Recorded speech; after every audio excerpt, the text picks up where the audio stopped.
এই যে তারপরে এই যে আমার নাম জয়নাল আবেদিন।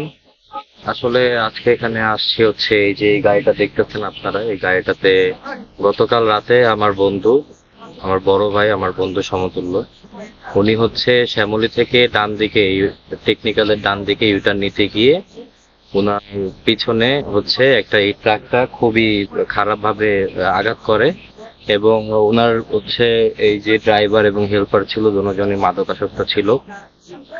পরবর্তীতে আমরা হচ্ছে এখানে উনি কোনোভাবে কন্ট্যাক্ট করলে আশেপাশের মানুষজন ওনাকে হেল্প করলে তখন আশেপাশের মানুষজন 999-এ ফোন দিয়ে পরে এই গাড়িটা হচ্ছে দারুস সালাম থানায় এটা হচ্ছে জব্দ করে। ঘটনাস্থলে আমার বন্ধুকে অ্যাম্বুলেন্স দিয়ে হচ্ছে ওনাকে আপনার পঙ্গু আপনার যে ন্যাশনাল যে পঙ্গু হাসপাতাল যে ওখানে নিয়ে যাওয়া হয়। নিয়ে যাওয়ার পর ওখানে আপনার এক্স রে করার পরে জানা যায় তার বাম পায়ের হাড্ডি সম্পূর্ণ ভেঙে চুরমার হয়ে গেছে। দারুস সালাম থানায় অভিযোগ জানিয়েছি, আজকে অভিযোগ জমা দিয়েছি আমরা লিখিত আকারে। সুষ্ঠু বিচার চাচ্ছি এবং এটা প্রধানমন্ত্রীর কাছে চাই আমরা হচ্ছে যেন রাস্তায় এরকম যত্রতত্র এরকম উল্টাপাল্টা ড্রাইভার, যেন ড্রাইভারের ড্রাইভিং লাইসেন্সের বিষয় যেন আমাদের আরো কঠোর হওয়া দরকার।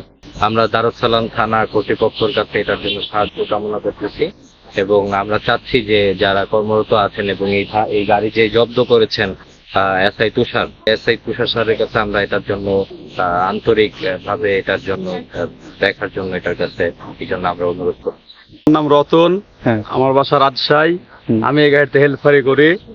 আমাদের গাড়িতে মোটরসাইকেল আইল্যান্ডে বাড়ি খেয়ে আমার চাকাতে এসে বাড়ি খেয়েছে। ওই ভাই পিছনে এসে ব্রেকে কুলাতে পারেননি, দিয়ে আইল্যান্ডে বাড়ি খেয়ে আমার চাকাতে এসে বাড়ি খেয়েছে মোটরসাইকেল।